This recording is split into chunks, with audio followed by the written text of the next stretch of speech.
Running a small business means I wear lots of hats. When I put on my hiring hat, I can count on LinkedIn Hiring Pro to make it easy. LinkedIn Hiring Pro helps manage my hiring workflow, puts my job post in front of a unique network of professionals, and matches me with the best candidates for my business. I can also share my job with my network. No other job site lets me do that. No wonder most small businesses say they'd use LinkedIn Hiring Pro again. Hire right the first time. Post your job for free on LinkedIn today at linkedin.com/quality. Long Messi trying to sneak in behind. Messi has stuck in behind, and Lionel Messi, as he has done 19 prior times in his career, has done again. 20th career World Cup goal. Argentina out in front here in Miami. Lopez Cabral, it's incredible, it's remarkable, it's almost unbelievable. It's Cape Verde for a second time tonight, tying the game. Messi, outswinger, good area to go! Argentina retake the lead! Romero to lead the celebrations! It's over in one of the most remarkable games in the history of the World Cup! Argentina survive! It will be Mbappe to take it, I can assure you. But Dembele is standing there right now to take attention away from him and allow Mbappe to get in his zone. Scores! France finally in front. Referee looking at his watch. Referee ends the game. And France move on to the quarterfinal of the World Cup. Haaland scores again!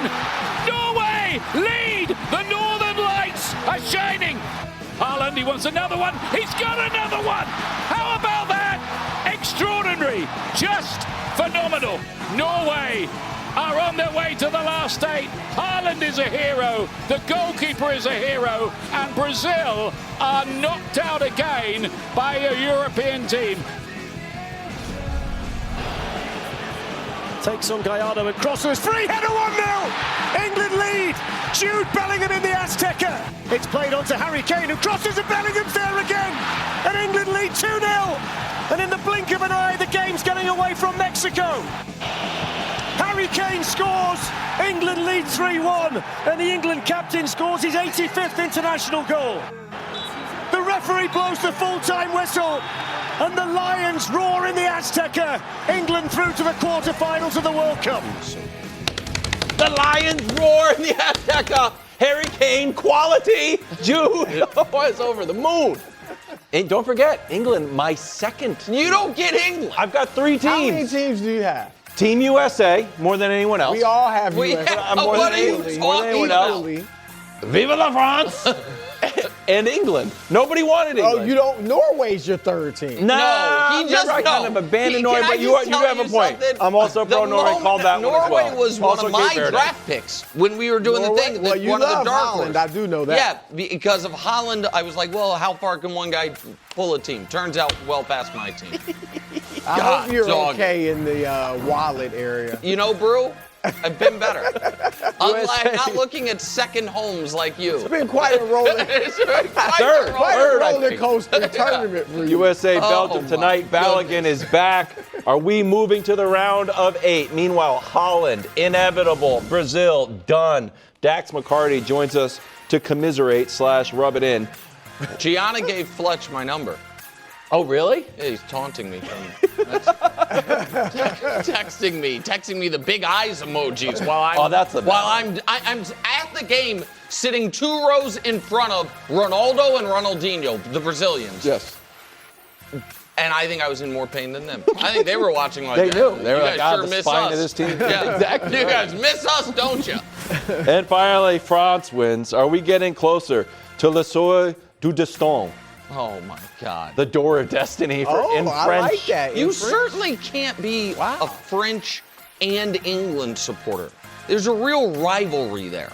Well, you the can't big be rivalry Duke between and USA, North Carolina. USA and the United States is USA and England, too. I know, exactly. So your top 2 teams are France and the U.S., which means you can't have England.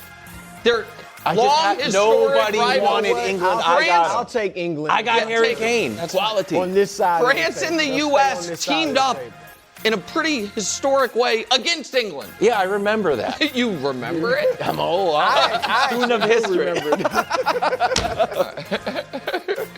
Nick Wright, Chris Broussard, Kevin Wild, power-packed World Cup show, and yeah, a lot of stuff. a story that is going to drive Brew up a wall Okay. about No, baseball. look, No, it's about it's- baseball. Oh, yeah. Oh, really? Yeah. Yeah. We start in Seattle. Flo Balogun has got the green light after a red card. He was set to miss tonight's match against Belgium, but FIFA's official statement said, quote, the implementation of the match suspension is suspended. Okay, the suspension is suspended for a probationary period of 1 year. Rules version is, you know what, I'll get you later. Perfect. Not totally overturned, suspended. Not surprisingly, Pochettino thrilled. Belgium coach Rudy Garcia, not so much. As I was telling your colleagues over there in individual interviews, I didn't know that in the FIFA offices, the 5th of July corresponded to the 1st of April, and in Europe it was a discovery for me. My reaction, I think, is like everyone that really love that the sport and trust on the ethic and integrity. You know, I think we celebrate all that decision. We were punished enough against Bosnia-Herzegovina to play with 10 men, 30 minutes, in a decision that was complete and fair. Okay. Sports Media Ombudsman called this one. Congratulations. Thanks. Do you have a question? Yeah, your reaction to calling this one. You're welcome, America. Listen, I try not to early in this tournament, I said as an aside during a take, I don't want to give Bosnia bulletin board material. And KW did a timeout. Well, yeah. Time. Stop down. That's I don't true. want to. And then he was like, I don't want to That's a good overstate the It is an any losing import. show, don't get me wrong. He's like, I don't want to overstate the import that we have, despite the fact that, the team that KW and the odds makers think is going to win the tournament, we know watches the show. Arguably, in my opinion, the greatest soccer announcer in the world told us for years he listens to the show all the way in England on podcast while he's walking his dog. We had guests from Singapore. We had guests from Singapore come all the way to see the show. You guys are right. And so I maybe, had a slightly inflated sense of this show's impact. And even I underestimated it. Yeah. On Thursday, while the entire world was discussing what is the U.S. going to do without Flo Balogun, I dared to dream. What if we don't have to play without Flo Balogun? And while people waved at me FIFA rule books, I waved back at them, seems like there could grease some skids here. And as it turns out, whether it was, the first ever winner of the FIFA Peace Prize, the President of the United States making a phone call, or whether it was for saner heads prevailing, Flo Balogun's playing. And so there's that, and then there's this, Brew. This is what should have happened, and I don't want to hear crying from the European Federation about this happening for two very distinct reasons. One is the door was open to this when a European player, Cristiano Ronaldo, had his red card penalty suspended in a very similar fashion. During qualifying, he got a 3-game ban that was going to have 2 of those games were going to be in the World Cup because they only had 1 qualifying game left. And FIFA looked at it and said, hey, we're going to suspend that ban for a couple years and then put you on double secret probation. Not a mumbling word from UEFA on that. And the other one is that people keep throwing at us. This is in the history of red cards. This is the first, guys, I don't care about any red card in 70 or 74 or 78 or the 80s or the 90s or the 2000s because those red cards were not determined by video-assisted review. To get a red card in World Cup history, especially just a straight red, it had to be such an egregious offense that the referee in real time saw it and declared it as such. The Zidane penalty. Right. So there is no that it is apples to bowling balls saying, look at all these red cards that didn't get overturned. Those red cards didn't happen the way this one did. And deep down, I think everybody understands the more just result was for a play that Flo Balogun did not even get any penalty for in real time, that he should not have to miss a match and a half. And so I'm happy, and it's the right result. Congratulations to the sports media ombudsman. Whether it was the sports media ombudsman or the president. Well, I think I might have inspired the president. Or maybe a mix, whatever it was. I, as an American soccer fan, am certainly excited and happy about this. When I heard the news, I was overjoyed. That said, Nick, I do get the opposition. I do understand. I'm trying to look at it objectively. Sure. As you said, never in the history of the World Cup has a red card, been suspended like this. Ronaldo, you're right. But because that was kind of before the tournament, it just feels different. This is in the midst of play, in the midst of the tournament. And you wonder, like, this sets a precedent now for other red cards too. If Mbappe gets a red card in the next game, or does sure. that? The He's England obviously wildly important to not just France, the entire tournament. Yeah. So do those things get overturned? VAR, was this the only mistake they used in their process? So I do understand it, and unfortunately, we'll see how it plays out. But you wonder if fans around the world, because that's what you're hearing from the commentators who aren't American, even some American ones who are excited like me that Balogun gets to play, are like, this could taint our results. Obviously we want to win. If he's huge, if he has a goal or a brace or whatever, you're going to hear a lot of criticism. I actually look at it, it's similar to Wemby in the playoffs. Mm-hmm.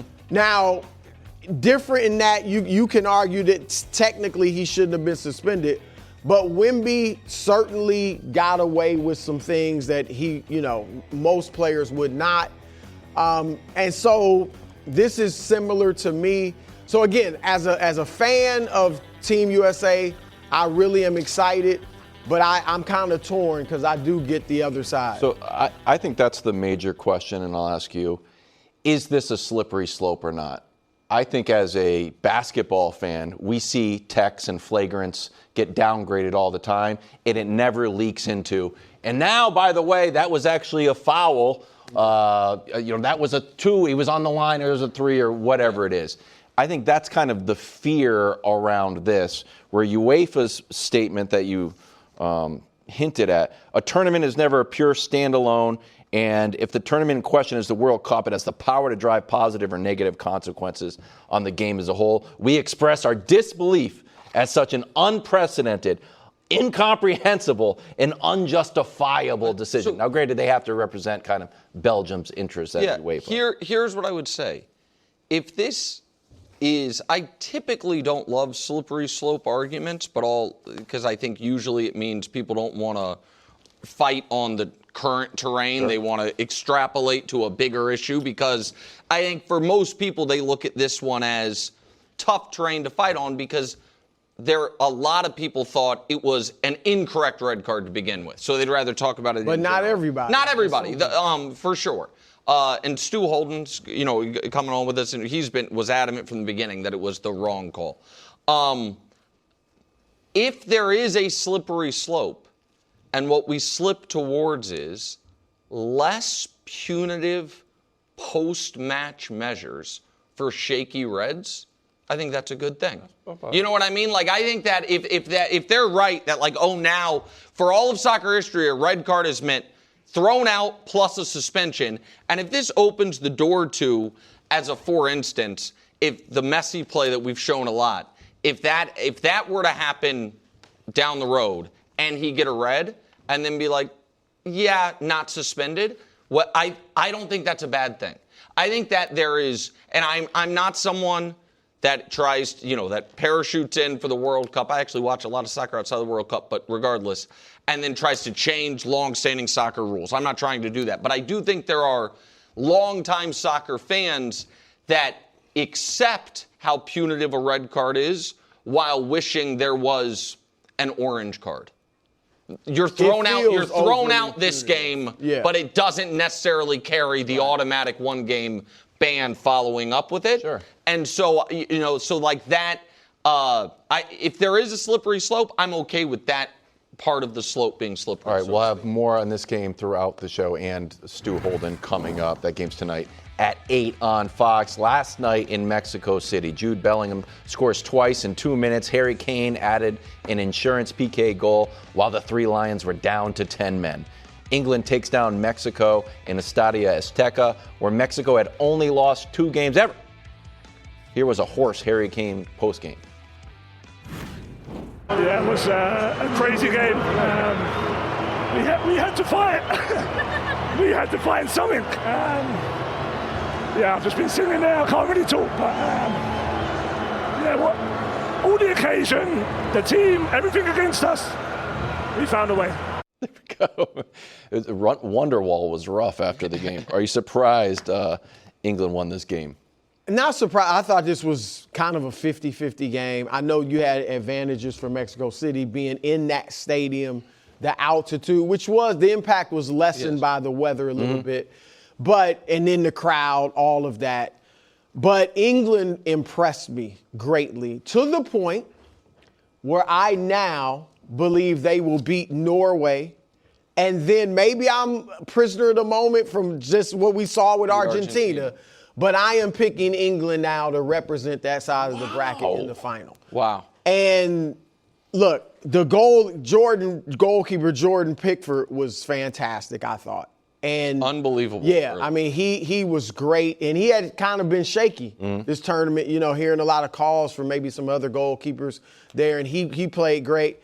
And then Jude Bellingham, who I really was looking forward to seeing. I remember Danny did the top 10 players I wanted to see him play in this tournament. He's been great, and what he's done is, you can argue Mexico, it was close, but outplayed them to a large degree for the bulk of the game. But those 2 minutes by Bellingham were just, that really, I know those weren't the game-winning goals, it turns out. They kind of were. But to me, that's what won the game for England. And now it's not just Harry Kane, who ended up scoring himself, and now he's tied with Mbappe and Messi in the race for the Golden Boot.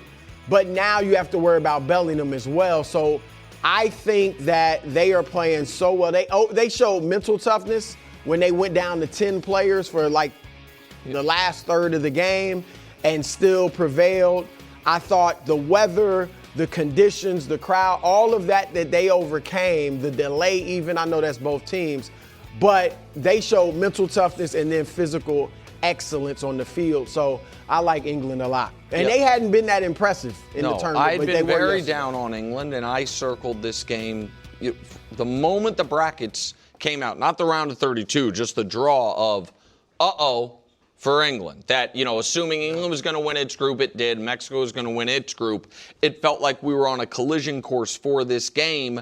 And then England, to me, was so shaky in the group stage. And then I said that they were on sneaky upset alert against DR Congo, and then they were on more than sneaky upset alert. They needed Harry Kane's brilliance to get out of that game. I thought Mexico was going to win. You then add to it.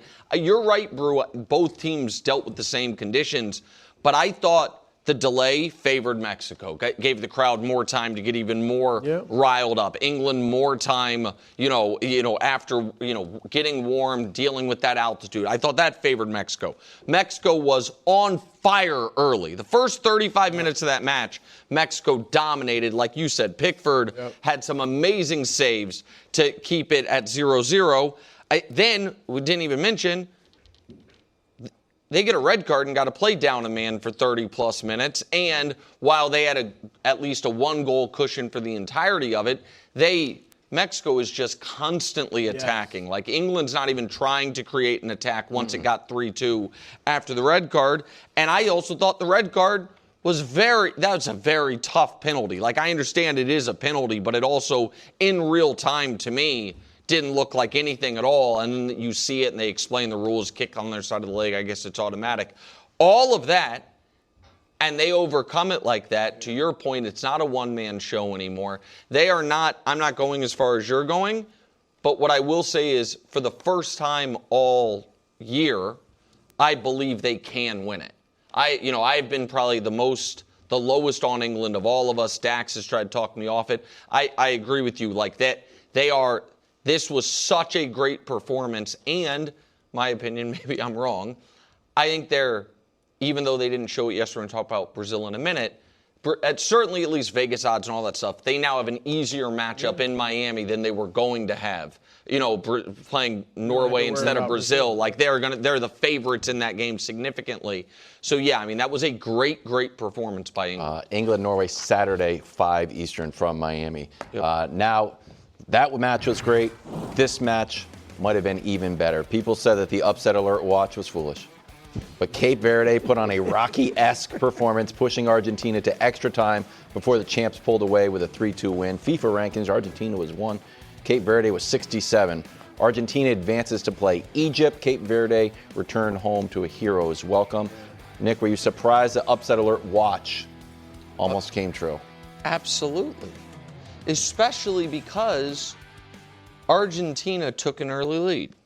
And then, Cape Verde equalized, but then Argentina took a lead again, and Cape Verde answered again. This to me was the game of the tournament. Yeah. And I thought John and Stu on the call were unbelievable, and Stu's, who we're going to talk to later, saying doing the thank you to Cape Verde at the end, I thought was spectacular. And listen, we're going to, I don't know how much we're going to argue because I'm probably just going to have to take the L, but we're going to have a combative segment about Brazil in about 10 minutes. This I will give you full credit for. Thank you. Me and Vozinha, I will share it. You believed with some legitimate reason, basing it off what they had done against Spain, that they could hang. This was such a different game, though. Like Spain, they hung because Vozinha was unreal and stood on his head, as soccer folks say. This game, Argentina scored every half hour, and it didn't matter as much. And the one spot that I think Brew and I might disagree, if this were the NCAA tournament, this goal and this celebration would be the one shining moment, lasting image of it. Yes. This is one of the coolest things I've ever seen. Yes. He did temporarily lose his mind. Well, yeah, this is also like an undeniable card. He's in the crowd, not just like kiss your girlfriend. No, I'm going up. Where are we? Honey, you're in row L. I'm all for love and all that, but this. I'm just saying that's a little much. Stay on the field. I thought it was You'll see her after the game. I thought it was one of the coolest things I've ever seen in sports. Okay. I bet you don't want to see it again. In the NBA or in the baseball or in football or anything like that. No, if it happened all the time, it wouldn't be great. Because I've never seen anything like it, and because it was, again, credit to KW, a true metaphorical David versus Goliath. Well, yeah, It was really. I wouldn't have liked it if Messi had done it. It would have felt gratuitous. Goal number, I think he's got 20 It was a phenomenal play by him. It might also be the shot of the tournament. Yeah, it was a great shot.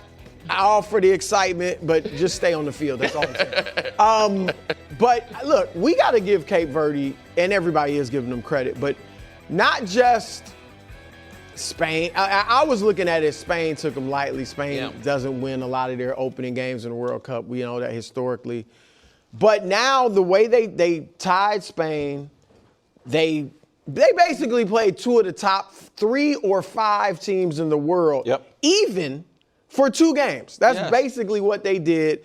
And so hopefully this will really propel that country's soccer program to even go to greater heights. But I got to just say, I think they're really good. It's not just a couple powerhouses took them lightly. They played them well. I want to give them credit for their soccer ability.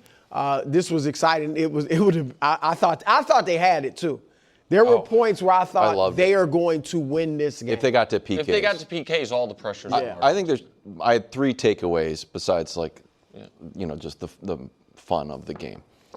About is Argentina vulnerable? They haven't played a real powerhouse team yet, right? They played Algeria, Austria, Jordan, and Cape Verde. So I think they haven't really been tested, and this was the first real test. So it'll be interesting as they move forward. Oh, my goodness, maybe they aren't as good. That's one reason I do have England, I think, beating them. 2, if you get great goalkeeping, anything can happen. It's a little bit like hockey, and Vozina's had another great game against Spain. And 3, and this is very weird, and you can see it kind of happen either during the game and then it comes to fruition after the game. I think teams are not... You're playing against a living legend when you play Messi. Yes. You cannot play scared. You can't play intimidated. You got to go for it. And they flipped the dynamic of that. That when it was tied, Argentina was playing tight. Yes. They were. You see a lot of this. Like FIFA loves this reaction. You see a lot of that. We see that over and over. Then after the game, the guys line up to get their picture taken with Messi. Yeah. Like Jordan, Barcelona Jordan. It's an honor to play with him, but you can't be intimidated. So 2 just very quick points. One is on how Argentina's looked. I think that, and Bruce said this earlier, the survive and advance component, you are not going to see easy wins. Like, we're going to talk about France later. I know France is the favorite, all those things. That's 0-0 late in the game. Now, we can talk about how Paraguay played, but they had to fight for that. Morocco, I think, is excellent. Goes to PKs in the round of 32 against Netherlands. Brazil obviously lost. England was in a dogfight that entire game. These games are going to be brutal. And the other is for Cape Verde. They played 4 games at this World Cup. They were trailing after 90 minutes 0 times. You know what I mean? They drew by, the soccer standings all 4 games. That is with 2 of their games being against all-time, not all-time, but great, great teams, potentially all-time teams. That is an amazing accomplishment by them. Shout out to Cape Verde. Brazil's done. That's next. And we're counting down to tonight's game. Is that even a question? USA, Belgium. Clearly. Pulisic and Weston McKennie. Balogun is back. He's got 3 goals. Friends of the show, Chris Richards. Live from Seattle, 9 hours, 33 minutes on Fox. The excitement of the FIFA World Cup is now streaming live on Fox One, the official English streaming platform to catch every unforgettable moment. Fox One brings the action straight to your screen so you never miss a goal. Download Fox One and experience the FIFA World Cup live. Welcome back to First Things First, USA, Belgium. We score early and often. Through the round of 32, we lead the tournament with 7 first-half goals. Hopefully we get another one now that Balogun is back. It's 9 hours, 28 minutes from beautiful Seattle, where I've never been but need to go to the Pacific Northwest. Wonderful. And Vancouver. Wonderful. I'm just going to go up there on Both our vacation. You should. Okay. Seriously. Well, I'm going to wear my Patriot stuff. Welcome back to the show. Yesterday in New York, Nick was in the stands with a bucket. Holland was on the field with a brace. Brazil botched several opportunities while Holland and Norway row their way to the quarterfinals. It's Brazil's earliest exit since 1990, and they did have their chances. Norway had more possession, but when you look at big chances, missed, that is, Brazil missed 4, Norway missed 2. Dax is here to rub it in a little bit, perhaps, or make you feel better. Take your victory lap, Dax. What happened to your Brazilian All 3 of us squad? should. I need to issue an apology. Oh, okay. Everything this person said was correct. And I attacked them. And I really gathered the wolves of the show to where we all did a round table attacking this person to the point to where he felt the need to clarify statements that, in hindsight, were dead on accurate. So while KW, I give no credit for this because he was just picking against Brazil in every game. And Dax, I would love to give a little credit for this, but he softened his stance as well. Well, I did give credit where credit was due. And Brew was not one of the wolves at the gate. Brew said survive in advance, so Brew was kind of not neutral, but was not as mean as everyone else. Darren Fletcher, I owe him an apology. He said during an Argentina game some game that Brazil was not like any of the Brazil teams he's seen recently, thought it was the worst Brazil team he'd ever seen at the World Cup, and then they go out and have the worst performance since he's been a broadcaster and maybe in his life at the World Cup. Everything that the naysayers said about Brazil turned out to be correct. Neymar being on the team was not helpful. The Rafinha injury that I had glossed over because I didn't think their tournament really was going to start until the quarters, which they get to every World Cup, and I thought he was going to be back by then. Turns out they could have used him yesterday. The excitement of the youthful Endrick, but the reason he wasn't one of the starters you saw when he had a wide open goal and just misses the whole target. The fact that they don't seem totally connected as a team, as evidenced by the fact that 10 minutes in, they get gifted a penalty. Vinny Jr.'s holding the ball, wanting to take the penalty. Unfathomable. Because every team's best player seems to take the penalties. And then we find out after the game that not only was Vinny Jr. not supposed to take the penalty, that if it went to penalty kicks at the end of the game, insane. They claim he's not one of their 5 best penalty takers. Which does that mean he would have kicked at the wrong goal? Because that's one of the worst penalties I've ever seen. So unreal. I have done a lot over the course of the World Cup of condescending towards the group for lack of belief in Brazil. Yeah. And I was wrong, and everyone else was varying levels of right. Don't let them. This is what we call. What? Just for that we have this. This has a precedent. What? I just ate it. Just for 5 minutes. It's called what we call 8-miling a take. What do you mean? We call it 8-miling a take. Yes. When Eminem goes in and disses himself in the beginning of it, and now it's your turn. You're like, oh man, what else? Is there anything else to say? Right. Oh man, you went to Cranbrook. Come on. Yeah. So don't. Chickens have come home to still Don't be on the attack. Still be on What do the you mean? I just ate it. Go all Still out. be on the attack. By the way, great job getting Balogun back. Thank you. I am a hero today. Thank you to you. That's true. Thank you. Yeah. But it's nice when you do title pie. It's nice to see you eat a little humble pie, which deserved. Yeah. The way we've given Carlo Ancelotti a lot of credit in this entire tournament, which was rightfully deserved. And he took the penalty. And partially the reason why I softened my stance and my lack of belief on Brazil to get to the point where, okay, they beat Japan, deserved victory, a very good Japan team, where I thought Brazil completely played them off the park and deserved to win. And I thought, you know what, Carlo Ancelotti, he'll be able to pull all the right strings, and he'll be able to almost will this, I think, fairly underwhelming Brazil team to a chance at glory, to get them back to where they feel like they deserve to be. And yet, the tactical setup that he had against Norway, we're not talking about Spain, we're not talking about France, we're not talking about Argentina, against Norway, which no disrespect to Norway. But when you allow a Norwegian team with an absolutely otherworldly striker and a great playmaker in Odegaard, but then everyone else on the team is very workmanlike. Nusa is a quality player. Bob comes in and he gives them a little bit of a different change of pace. When you allow them to completely dictate the game, get confidence in the game, then I think you're already waving the white flag. It is very similar and akin to what Ronald Koeman did with the Netherlands. And that is unacceptable if you are the Brazilian national team. The fact that you are going to allow Norway, you're going to sit in against them and show them the respect that you showed them, I think is completely unacceptable from a Brazil coach team, from Carlo Ancelotti. And it almost worked, which is the scariest part. They missed a penalty kick in an absurd fashion, and Endrick missed a breakaway. And so we can sit here as analysts and say he got it wrong, right? But the reality is, and this was to my point earlier about Brazil, they never felt like they had the requisite top-end quality other than Vinny Jr. to get the job done against the best teams. And not only did they lose to not the best teams, they lost to Norway. Yeah. In a round they've never lost in however many years. Unacceptable. You are correct, Nick, in that I haven't pounded the table as much as everybody about Brazil. You overrating them. I did say Spain plenty of times should be ahead of them in the tiers and all that stuff. But since Dax took it easy on you, come on. On behalf of Dax and Fletch and maybe even you a little bit, they are what we thought they were. There you go. One of the worst Brazilian teams we've seen in the World Cup. There you go. See, that's what you should have done, Dax. Yeah, that's okay. All right, they are what we thought they were. Yeah. I tried to take it easy. A decent team. He got Balogun back. I tried to take it easy. There's also something I have to do quickly.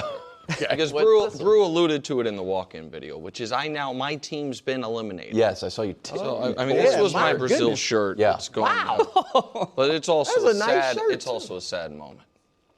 Because the first of our Lego heroes has been eliminated as well. Tough one. So I don't know if we can zoom in, but Vinny Jr. You taking him off? He's down. No. They listen. It is what it is. They lost. Oh my God. They're out. So long. That seems a little harsh. They're out. They're out of the tournament. No, I like it. So I do need Brew. You need another team, right? Well, You coming aboard? it does appear. Wide open. The whole side of the bracket. The only reason I didn't have them before I had them in the semifinal was because Brazil was there. Brew just said England's on that side. You have France, the U.S., and England. Yeah. You can't have Argentina. All just little old me with humble old Messi. Let's just see how it goes. This is just like him taking the Unfathomable. That's exactly what I think. The Knicks after about 7 Got it right here. I got the Knicks. I got it right here. Incredible. I'm a big fan of South American soccer. Just had the wrong squad. Huge win yesterday for the sports media ombudsman, who predicted that Balogun's suspension was not set in stone. Here's a quick clip from last week. I'm just here to tell you that we, as a collective media, need to be talking about Balogun's suspension as a possibility, not a sure, like pending the appeal of the obvious VAR error, and then just continue to put pressure. Narrative. I think it's on the board, and I don't like all this fatalism, like, oh, well, we read the rules, and they say this. Rules can change. I don't think he's definitely out. One of the best sports media ombudsman I've ever heard. Thank you. I appreciate it. Excellent job. Okay, it turns out he was right. That's just brilliant. All right, so last week when Balogun was supposed to miss this game, you said you lost confidence points. So 2 questions for you. 1, your reaction to the news. 2, where are your confidence points now? Well, I guess I should say I'm shocked and surprised, but I guess I'm not surprised and shocked because it is FIFA we're talking about here. I think the outcome is correct. I think Balogun absolutely did not deserve a red card. I think the process, it lacks transparency. Yeah. So that makes me feel a little bit uneasy. Sure. And I'm sorry. I don't think it makes me un-American to just say, hey, FIFA, if there is something that happened during this VAR review, which, by the way, their statement absolutely never questioned the VAR review. Right. Like, what is the precedent for suspending? They're saying that the red card still stands, but we are suspending your suspension, if you will. Okay, on what grounds? Come out and say it. Don't let anyone else question your integrity. The process should be more transparent. That's my only issue with it. But I was at a 7.5 with Balogun, and then I came down to a 6.5. Yep. I'm not going back up to a 7.5. Oh, you're I'm not. only at a 7. Oh, I thought you were going to pop up to an 8. It's worth half. It's worth half a confidence point because I absolutely think that while this Belgium team hasn't been all that impressive in this World Cup, this is absolutely a galvanizing moment for them.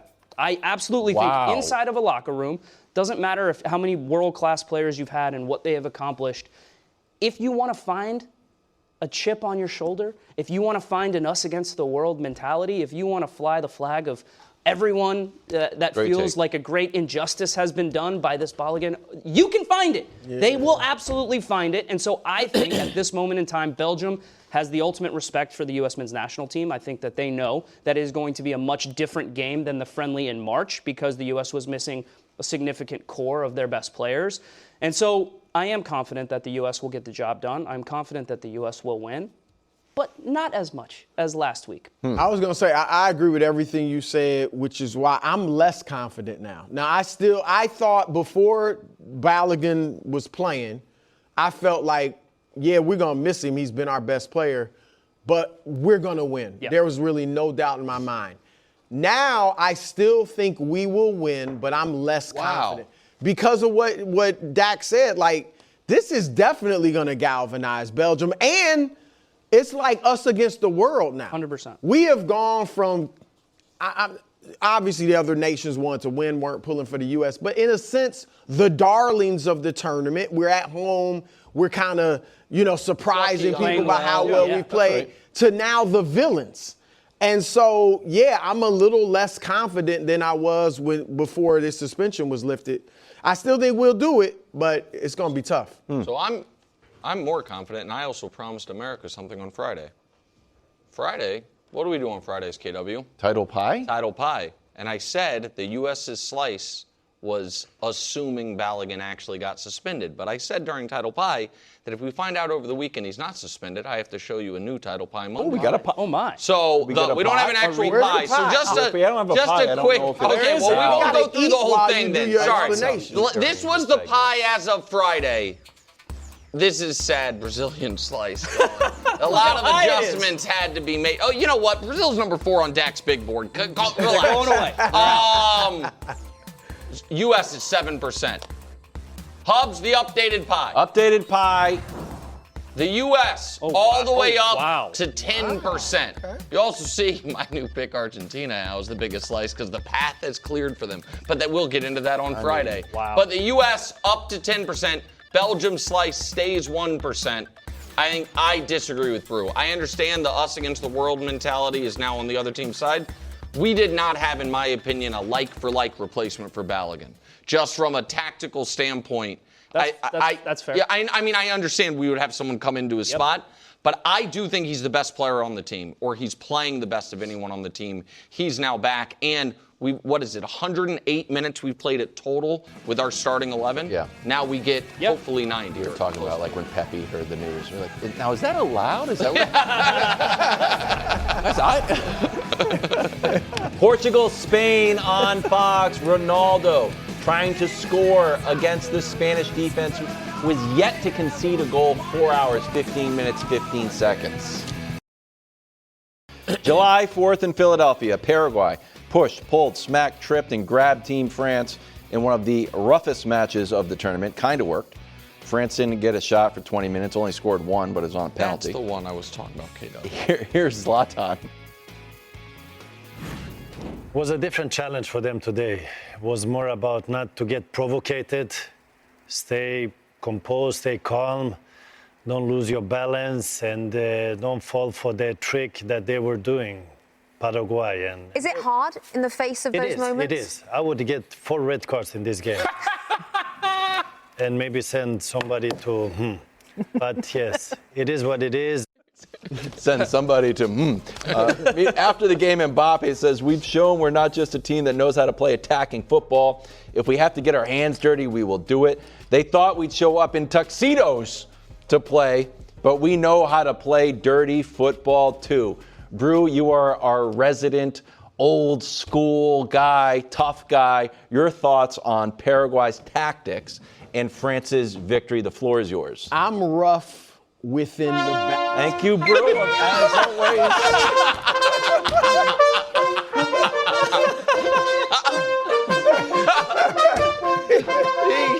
Y'all knew that was coming. Welcome. Destin? Oh. Is that? Bonjour! I'm back at France's back. We got French horns. Is that a French horn? Yeah, French horns. Welcome. Wow. Oh, I couldn't be happier. That's how you say destiny in French? Oui. Destin? Yeah. Oui. All right, sorry, Brew. Go ahead. Close the door. Yeah, sorry. Yeah, let me. I'm sorry, the door's open. Door's open. Sorry, go ahead. Close the door of destiny. Wow. Looks great. Wow. You got me on that Thoughts one. on Paraguay's rough tactics? Look, they did what they felt they had to do to win the game. I think the door keeps opening. Yeah. I don't know if it'll stay closed. There you go. Go ahead. They've scored, I think, they scored 3 goals in the whole tournament. You're going against the best offensive team. That was what they thought they could do to win it, maybe try to get it to penalty kicks, whatever. But I think they went too far. They didn't get any reds or yellows somehow. But I just thought some of it was, and thank God nobody on France, particularly any of the big names, got hurt. Because that would have just really, put a damper on the whole tournament. But, France showed some toughness that, hey, if you want to, like Mbappe said, if you want to get down and dirty, we can go there too. And so I think it's a good galvanizing win for them. But I thought Paraguay went too far with the tactics. It's not the style of football, soccer that I prefer. But if you can't appreciate the excellence with which Paraguay executed what they wanted to do tactically, well, then I can't help you, because I don't prefer it. I don't necessarily like it, but I understand it and I respect it on a certain level, because if you try to go toe-to-toe with France and you are Paraguay, you're going to lose the game 5-0. So you do exactly what you have to do within what the referees will allow you to get away with. I mean, to get the job done. And to your point, Brew, it worked. For a large portion and large majority of that game, it worked. Like, if you would have told Paraguay, hey, by the way, after the first half, no team will have even a shot on target in the first half. I think it's only the third time since '66 that's happened. They would have signed that immediately and said, yeah, we're going into the second half with even more belief. And so it is a part of the game where a smaller team needs to try to slay a giant. You're going to take them to the back alley, for lack of a better expression. I mean, trying to cross-sport reference here. It's like almost like the Detroit Pistons, the bad boys. Like, did you love watching them play? Not really. Did you kind of respect how they were getting it done? Sure. So I love that France didn't back down. I love that they ended up winning the game because I prefer a great team to move on. But at the same time, I understand why Paraguay did what they did. I hated it. Yeah, that's not surprising. I thought there was a line of playing tough, and I get the David and Goliath sort of aspect. But we also saw Cape Verde just play straight up against Argentina. Yeah. There's a certain amount of roughness where I'm like, okay. So I liked that a lot of times the French players popped up and were just smiling and laughing. But the fact that, like, Olise is the one who got a yellow throughout that whole game, I thought the referee lost control of the game. 100. France still won. It was, like you said, it's probably a galvanizing moment, but it was not my favorite watch. So it might not have been a great watch, and I think you can certainly argue it was a poorly officiated game.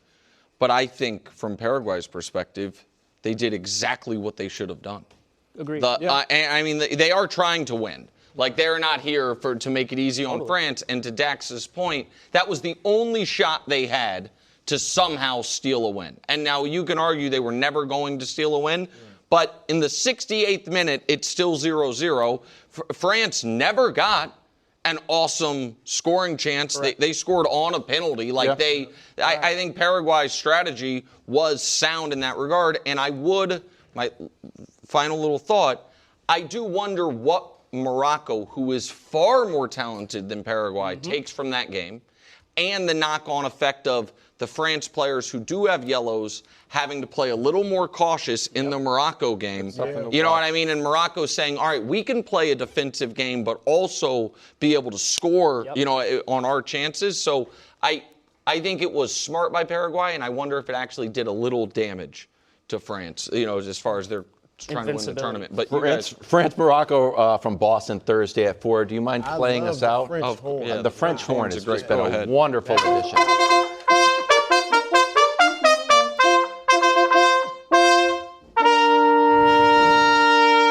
USA Belgium tonight in Seattle. More on the door of destiny in France throughout this whole tournament. You really can't claim you're rooting for the USA. You're rooting for France. You brought out the door. I mean, you're a France fan now. Like, Brew, I think you're the American. Yeah, I think I'm the USA. Absolutely. We'll see what happens. Live from New York. It's a show that saved some fireworks for tonight's victory. Oh, I thought you were going to say that saved U.S. soccer team. No. You did. You were one of the first people, if not the first person, to broach the idea that.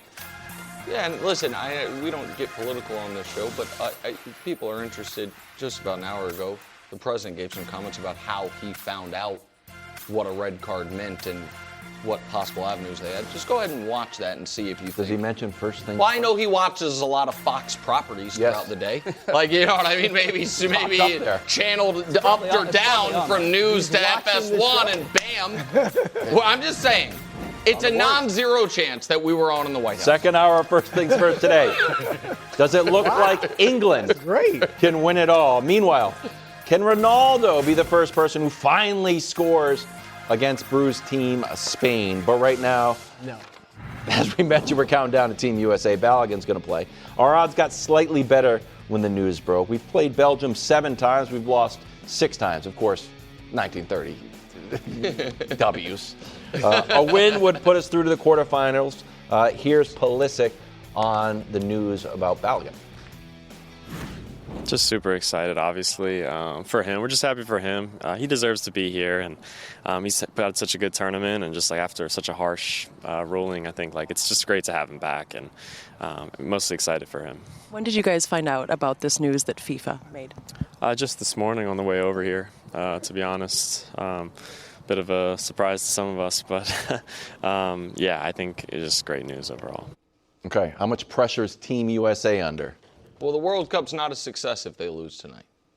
It's not a failure, but it is not. It's in that gray area between failure and success where it's neither.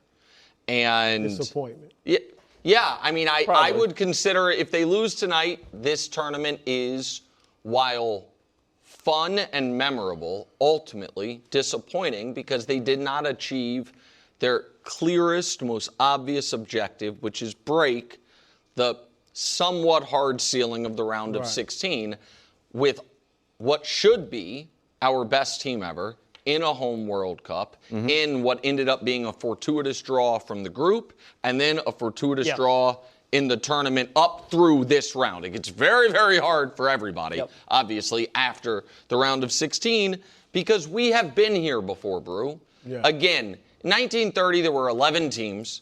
We still came in third. Right. We won, but we were one of the best. The first game we played in 1930 was played in snow. It was a little different tournament, guys. By the way, post 1930 until 1990 in the World Cup, we got outscored 21-6. Like we were non-competitive.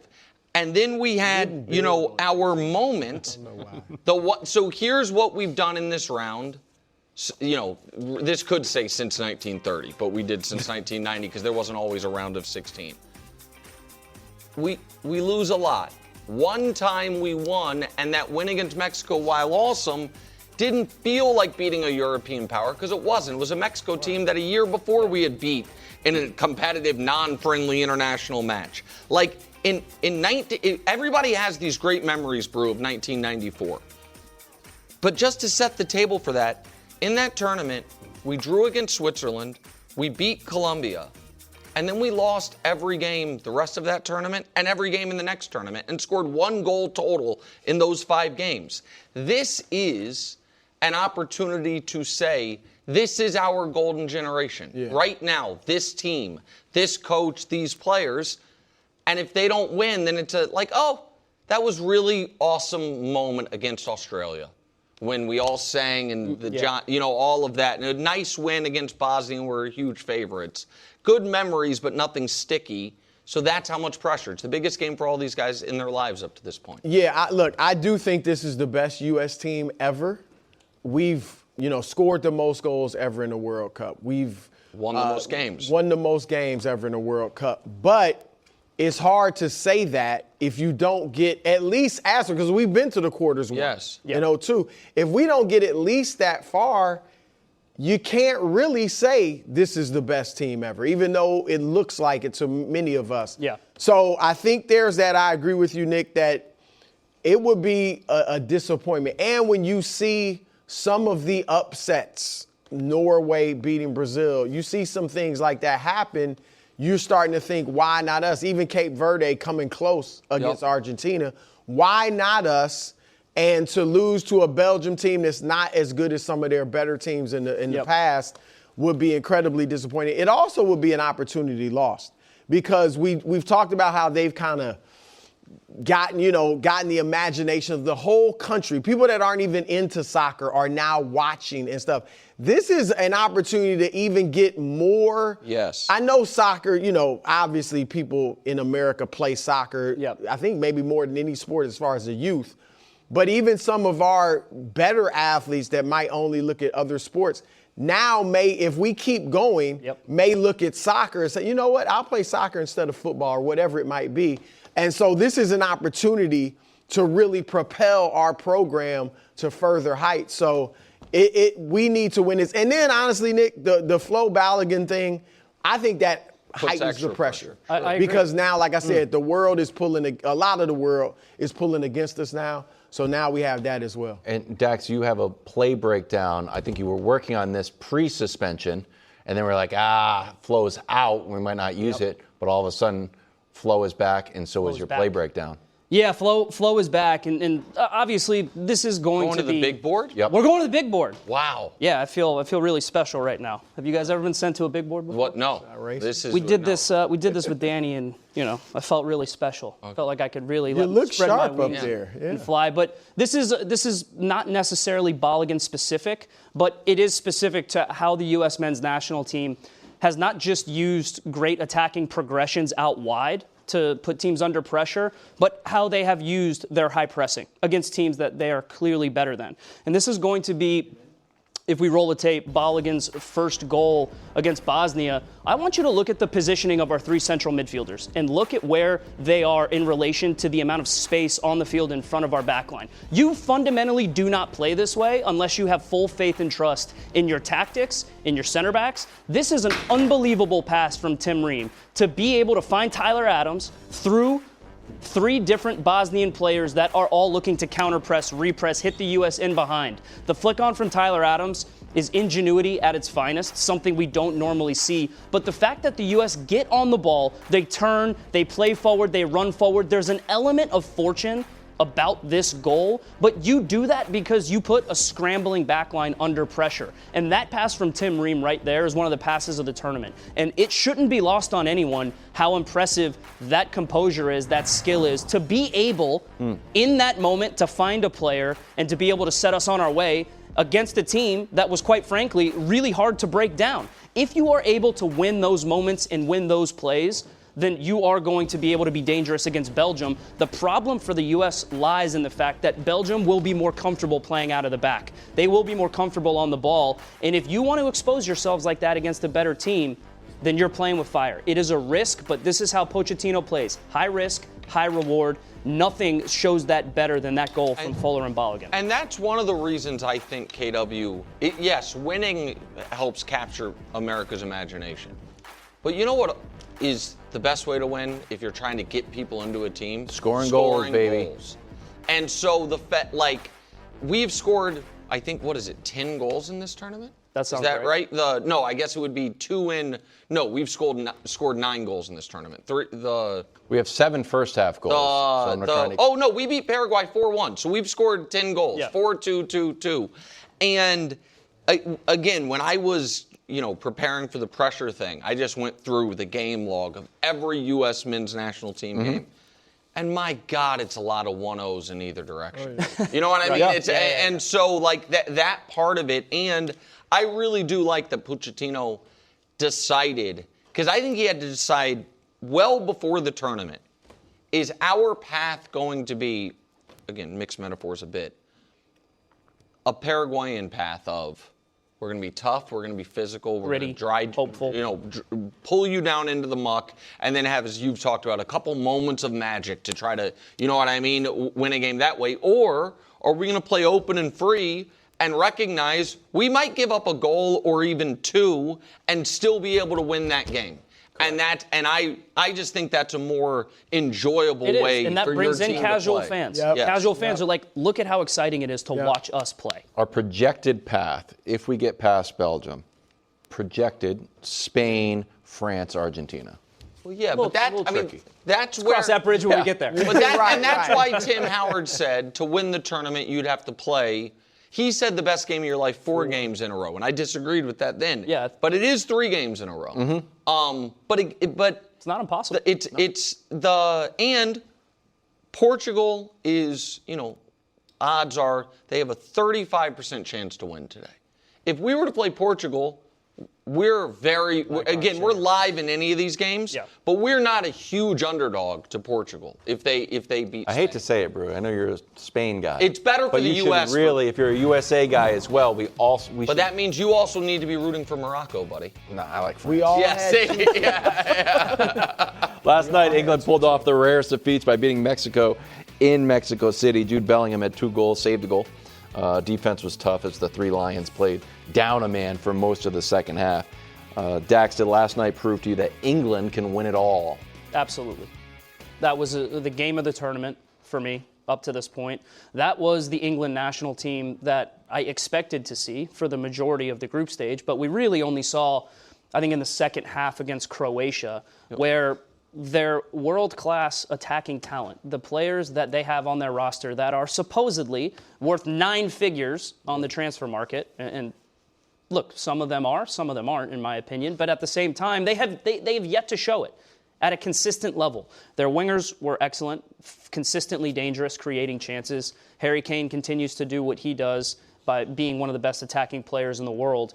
And then Jude Bellingham. That is a generationally great, memorable England performance from one of their best players. And he was, people were questioning not necessarily his inclusion in the team, but okay, his role. How much does he step up? Should he start? Morgan Rogers is a great player. Should he play a little bit more? That is Jude Bellingham essentially saying, yeah, we've seen all the criticism, we've seen all the noise, and I am going to step up in a massive moment for our country where, let's be honest, a lot of people pick Mexico to win this game. Yes. I was a little bit on the fence. I have England going to the final, bottling it there, but it was still going to be, hey, Mexico, I think, is 50-50 chance to upset England right now. That is a performance that the English will absolutely be able to galvanize around and know they can beat anyone, they can win anywhere.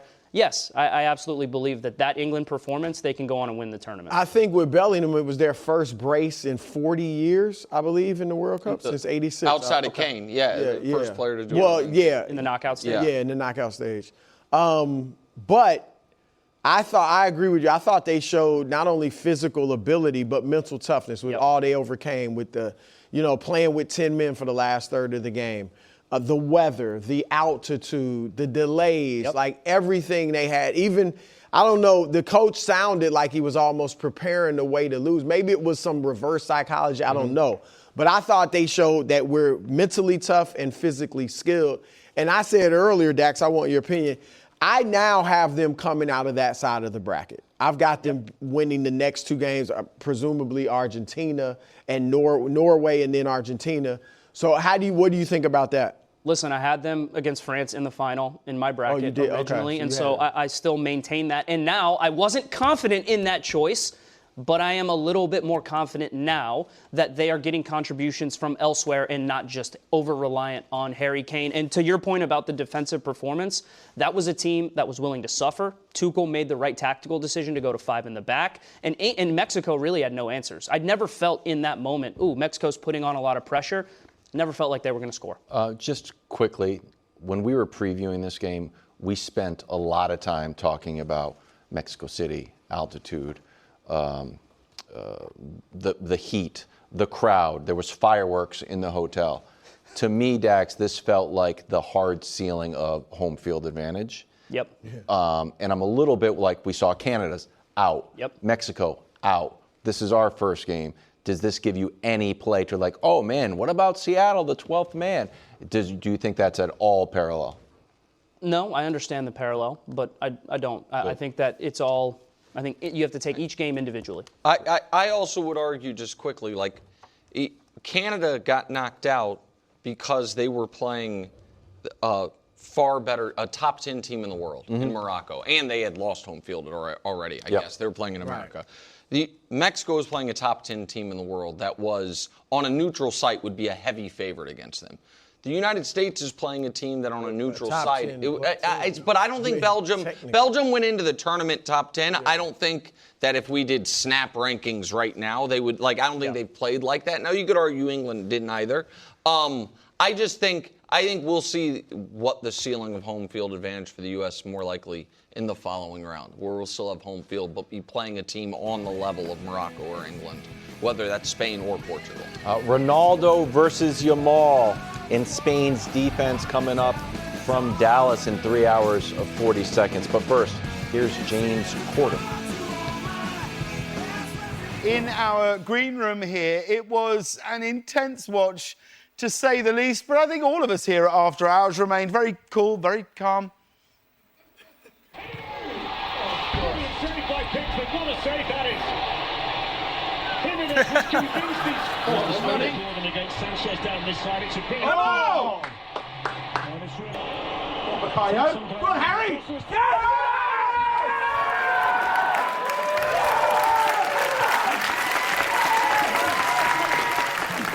Go on!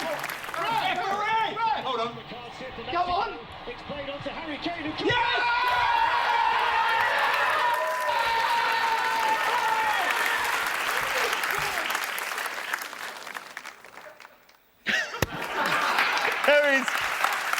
There's hours of that. I hope everybody gets a chance to watch a 10 soccer game with a few British people, because I've never heard such musicality paired with such terrible swear words before. My mum had to leave. Mum had to leave the green room. She couldn't stand the language. Is that right, Mum? That's right. Yeah, she said this language is disgraceful. I'm leaving. We were like, sure, bye. Yeah. Welcome back to First Things First. Fox has got you covered as we count down to Spain and Portugal and, of course, USA, Belgium. After Hours will be on tonight. And, of course, Jameis Winston is available to watch on YouTube as long as I Show Speed. Jameis was at the Argentina-Cape Verde game. Been great. And, of course, I Show Speed was with friend of the show, Vincent Martella, who was the voice of Phineas and Ferb. But regardless, good friend of the show. They were together at this game. Nice. 8 hours, 35 minutes, counting down to USA, Belgium, live from Seattle. Before that game, however, we've got Portugal and Spain today at 3. Ronaldo announced that this will be his last World Cup. We know, buddy. Well, it's official. Scored on a PK and was subbed out last match. He's going up against a daunting Spain defense, has yet to concede a goal. Possession, 68% Spain. Goals allowed, 0. That's the best. Opponent shots on target, 3. That is the best. High turnovers, they are the best at that as well. Are you expecting heroics from Ronaldo today? I guess that depends on what you mean by heroics. If I'm not expecting a multi-goal game. I think it's far more likely that the Spanish backline gets a 5th consecutive clean sheet than it is that Ronaldo scores. Yes. But at the same time, Ronaldo has shown that when given moments and opportunities, especially against, let's call it, backlines that are disorganized or a penalty kick, that he will put the ball in the back of the net. That's what he's done his entire career. I liken this game to a very similar, I think, way it plays out to the Portugal-Colombia game, where Colombia was the dominant team. They were the protagonists on the night. I do believe that Spain is going to dominate possession. And in those moments, if you are going to have a team where you're going to play more counterattack soccer in terms of Portugal, sitting in a little bit deeper, not having as much possession, then I think you're looking at only a few moments for Ronaldo to really affect the game. And then it's going to be if he's sharp in that moment and if he delivers on the big stage. I just can't help but wonder, the longer the game goes, the more tired Ronaldo gets, if it wouldn't behoove Roberto Martinez to think more along the lines of, all right, you're going to start Ronaldo no matter what, but then how much do you push him in extra time? If it goes to extra time, as you have what said. about before or penalty kicks even. He is going to be fatigued, heavy-legged, so there is just a thought that I have that Ronaldo, as the game wears on and they have to chase and Spain is dominating possession, that, there will be... No way you don't see them taking him out even before extra time. I don't think there's any possible way. I know Roberto Martinez did in the previous game. So why? I don't think there's any possible way Roberto Martinez will sub him out of a close game against Spain. A tie. That game was tied when he was up, It was right? tied 1-1. It was and he had tied. scored. It was tied 1-1. I just don't think, given the stakes, given Ronaldo's reaction, given his surprise at being substituted out, I don't think Roberto Martinez. I just don't think you can do it. I think it's like pulling like Derek Jeter at shortstop. I just don't think he'll do it like, again. you know what? Actually, we're going to make a defensive. I agree. I am shocked too, but I would be floored if he did it again in a close game. I do not see heroics. I said last week, and I stand by it, Ronaldo has scored his last World Cup goal, and this will be his last World Cup game. Now, as Dak said, I could see him scoring on a penalty kick. If he gets a penalty kick, he could score. But just in the flow of the game, no. And I think Spain, I feel incredibly confident about them winning this game. I think Yamal is finally going to kind of break out. Yeah. He's been playing well, I think, but he just hasn't scored but one goal. But I actually think he's going to have a brace, and I think Spain wins. Yeah. Nice.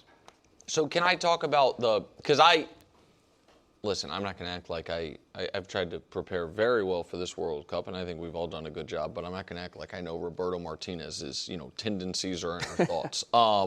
So I'll defer to you on whether or not he would, his willingness to upset Ronaldo. I felt like he broke the seal of that in that game against Croatia. That I thought Portugal was going to lose. The fact, it would have been one thing, KW, if he took him out when Portugal had the lead. But the fact that he took him out knowing there's this might go to penalty kicks. Absolutely. And you're not going to be out there. That's interesting. You know what I mean? That we are, in order for us to win this game, we have to score again, and you're not going to be in there. That was stunning to me. And again, I had picked Croatia. I had bet on Croatia, and I texted my buddy. I was like, we're going to lose once I saw Ronaldo come out. Because I also thought, I do think there is an odd, cloud is too strong, but something hanging over the Portuguese team about Ronaldo being this all-time legend in the sport, in country's history, and the fact that if we were to line him up, he's, the 9th best player on the team as far as who he is right now, that I thought got lifted once he came on. They defer a bit to Yes. There is a difference. All of it. And listen, Argentina's entire offense is built around getting Messi scoring chances, but since he still might be the best in the world at that specific role, everybody loves it. Yeah. Everybody seems to be all team, who can lead us in assists because Messi's going to score every goal. So that, to me, is an interesting wrinkle. The other interesting wrinkle about this game is, I think, just a question that is not a rhetorical one, which is does Spain have a really good defense that has dominated against 4 consecutive, very meager attacks? Or do they have a great, great defense? Because up to this point in the tournament, they played Cape Verde in a game that, again, Cape Verde had a great tournament but didn't have some great goal-scoring game until the Argentina game. And they clearly They didn't even have a lot of chances. They were playing a less physical version of what Paraguay did against France, which was we just don't want to score. Saudi Arabia, Uruguay was one of the most disappointing teams in the entire tournament. And then Austria, which was one of the lowest ranked teams to make the final 32. So is there a level of kind of reality check for that Spain back line with the Portuguese, forget Ronaldo, just wingers and the great Portuguese midfield? Is that at all, should that at all be a concern for Brew, is my question here. Yeah, absolutely. This is going to be Spain's biggest test up to this point in the World Cup, and their backline will be challenged in different ways. Even if Portugal has been slightly disappointing, that midfield is still capable of producing world-class moments, as is Ronaldo, as are some of their wingers. They just haven't done it consistently enough. And so 2 things can be true. The Spanish backline absolutely is amongst one of the best in the tournament. And the way Spain plays in general, by suffocating the life out of you, it's almost like death by 1,000 paper cuts. They're just going to try to pass the ball to death until you eventually concede, right? And so... But these the high turnovers, like last game, they would just snap, get the ball back. 100%. That's not going to happen against Portugal. No, it could. They absolutely could. But Portugal has the requisite quality on the other side of the field to absolutely punish them. And we haven't seen it consistently enough. I think Portugal, it's absolutely within the realm of possibility that Portugal is the type of team that plays up or down to the level of competition. And that is what we have seen in this World Cup. I think Spain wins this game. But there's zero doubt in my mind that there will be moments where they're going to have to suffer and where Portugal, if they play at their very maximum level, can absolutely hurt them and punish them. And it sounds like you think this game goes past the 90. I think that it's absolutely realistic that this game goes into extra time. Wow. I'm with Brew. Easy dub. 2-0. There's not a lot of easy There's dubs no easy in dubs. round of 16. Well, there was for Norway and Brazil. Coming down to USA, Belgium. That counts as an easy dub. 2-0. It was Holland standing around, not even smiling. 8 hours, 26 minutes. The great Stu Holden, voice of the World Cup on Fox, joins us next. You know what this Ronaldo reminds me of? The Cal Ripken storyline. Welcome back to First Things First. Lamine Yamal, 3 hours, 23 minutes, and 4 seconds when Spain takes on Portugal live from Dallas. Lamine Yamal only has 1 goal. He's only played 225 minutes, but Brew's counting on a brace. Yes, I am. Against Portugal. What's your final score? 2-0? I'm going to say 3-1. 3-1, wow. Okay, they do concede a goal. There you go. You heard it here first. And after that game, of course, USA taking on Belgium tonight at 8, live from Seattle. On the call, friend of the show, who's been just doing a fantastic, just been unbelievable, just a fantastic job, is Stu Holden. And Stu, before we just shower you with compliments for your broadcast, you're a bit of a security blanket for me when I'm watching the game and I get nervous and say, oh, that could be a card. And you're like, that's nothing. And then I was like, yes. I'm like, thank goodness. The Balogun thing you thought was nothing right away. It turned out to be something, but now it's back to nothing. So your reaction now that the dust has settled? Yeah. These are interesting moments as a broadcaster, because you're kind of the first one given a take on this in real time. And typically when you go against a referee's call on the field in VAR, you're taking somewhat of a risk. It's always nice from my perspective. I have Mark Clattenburg, our referee, former referee expert on the call, and he kind of backs you up with the rules. But as we know, and as we actually see with this, where I think this was a case where truly the VAR and the referee saw this in a way that was not how a player or how the actual play happened on the game. When you look at these slow-mos and you look at still images that people send me, yeah, you could say, oh, wow, the guy could have broken his ankle. But if you look how the actual play went in the moment, that should never have been a red card. It shouldn't even have really been a yellow, but it wasn't even called a yellow card or a foul on the play. So the right result has happened here. Now we can talk and debate the process, which many people are doing right now, including you guys. It's taken too long. This should have actually been sorted out right after the game, and they should have said this was a ridiculous red card. Balogun should be available. I think what has happened now is because it has waited so long, FIFA hasn't really presented too much transparency behind their reasons for doing this at this point, that it's created this real stir now and almost has created a little bit of a villain out of the U.S., whereas it's not our fault. It's not Balogun's fault. It's not Mauricio Pochettino's fault. This was a call that now we do have the right result and that Balogun will be available tomorrow. However, we've gotten to that point. There's a lot of conversation, and I think you're going to have a pretty charged up Belgian team tonight, feeling a little bit vindictive. Well, Stu, and you're right, it's not Balogun's fault, it's not Pochettino's fault, and if the Belgian team needs someone to blame, I'm right here. Yeah. I'll wear it. Like, if they want to find a villain as to why Balogun's playing, you just point them my way, I'll deal with them best as I can. Nick, you were all over this, man, from the beginning. I saw it. Look, I'm going to shower you back with praise. You guys have been on top of a lot of this. We try to keep our finger on the pulse. And if I know anything, it's that, you know what? Home World Cup has a lot of advantages, and one of them might be, guy probably shouldn't be suspended. All right, let's talk actually about the impact of him playing. Because I do think the U.S. could have won without him. And if if 1 minute into this game he gets a tight hamstring, comes off the field, I wouldn't think, oh, they got no shot. With that said, I think it would have to look very differently. I think that there is not a one-for-one, like-for-like replacement on the roster for him. And as successful as the U.S. has been, it's remarkable. Their starting 11 has played a total of 360 minutes in the tournament. The starting 11's been on the field for 109 of them. So how much of a boost does getting Balogun back provide for the U.S., and how much of Pochettino's game plan, from Thursday morning through Sunday morning gets thrown out the window because now you do have Balogun back? You guys really need me here? I mean, you've nailed it. What are you calling me in for?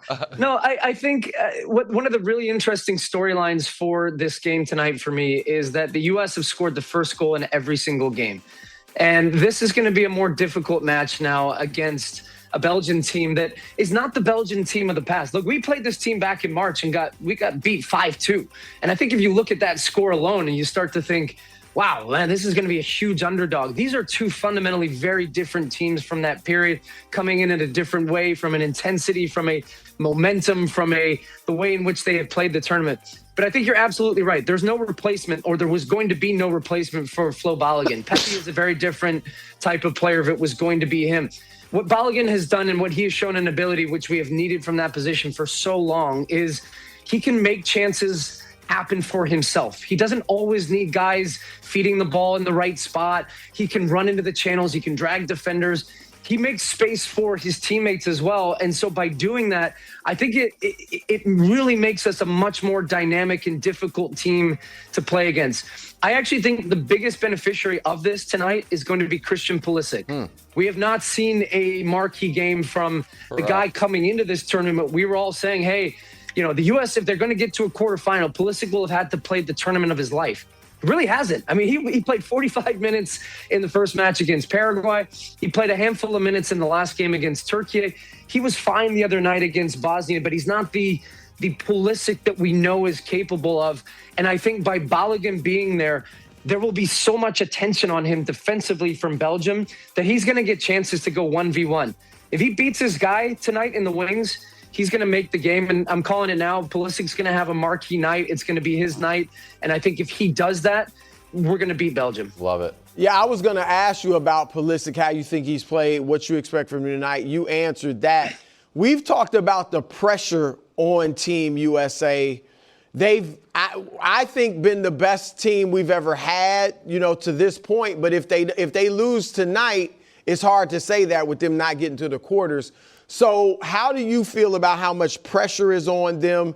And if they were to lose, how do you categorize this performance in this tournament?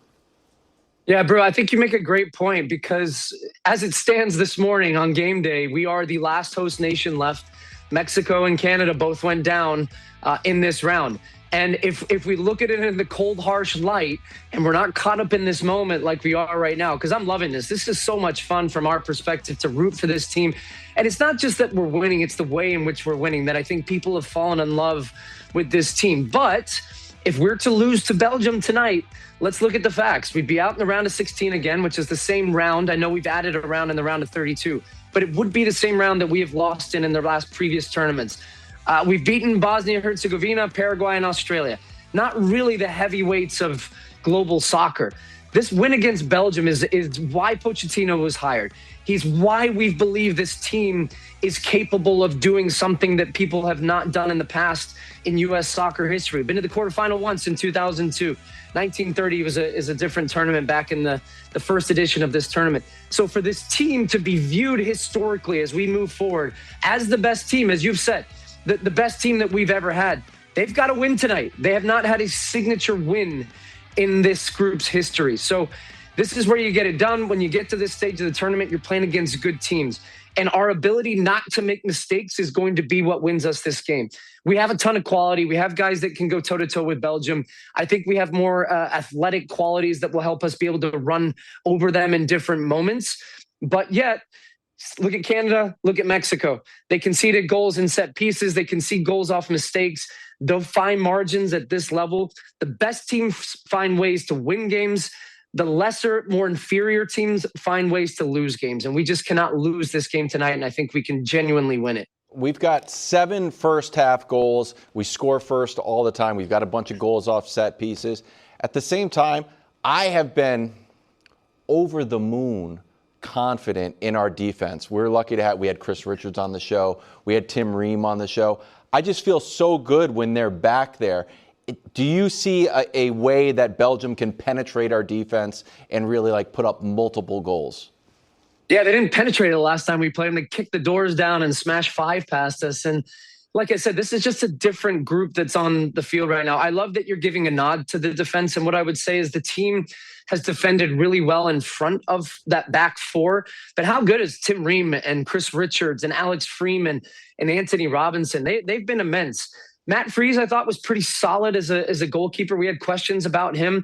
And this defense, honestly, it only kept 2 clean sheets through last 12 or 13 games coming into this tournament. But yet now we've got 2 in this tournament. So that's a really good sign.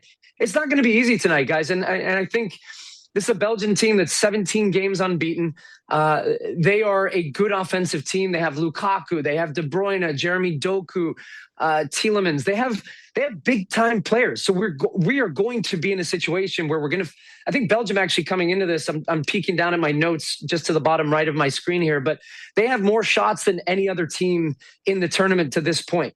So they let it rip. Yep. They're not always high-quality shots, but we are going to have to defend. So Chris Richards has got to have a game. Tim Ream's got to have a game. But those guys have been so organized and together. But for the 21-year-old kid on the right-hand side, this will be the biggest game of his life he will need on the defensive side of the ball. Alex Freeman, he scored a goal against Australia. He's been terrific. But Jeremy Doku is one of the best wingers in the world, plays at Manchester City in England.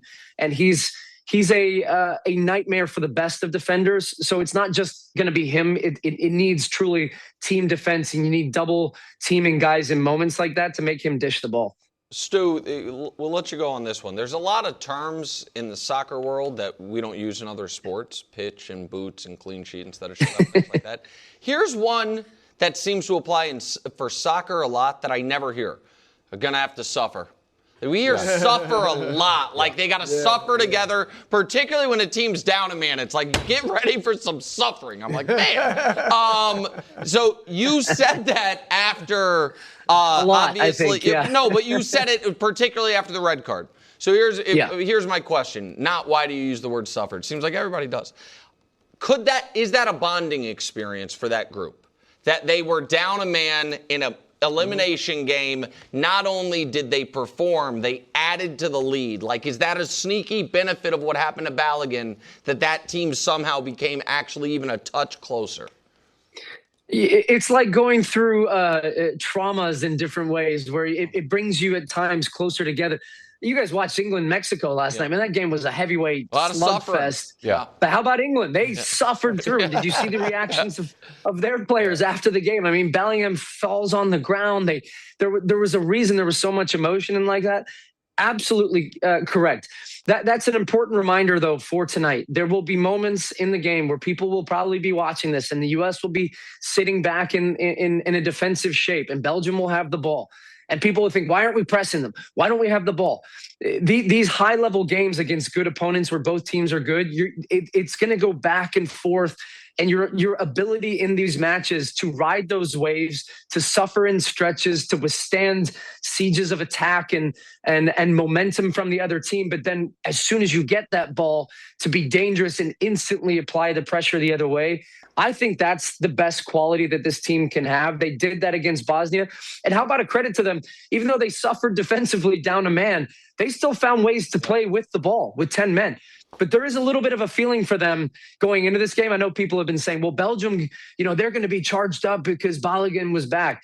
From the U.S.'s perspective, Balogun should never have been red carded. They played 36 minutes down a man unjustifiably, and they feel in many ways, hey, we're more together because of this. That was the mood at camp, and I love that from Pochettino and the team. I don't know about you guys. I can't wait for the game. I'm ready to suffer together tonight. I'm ready to suffer with you boys. 2-0 USA.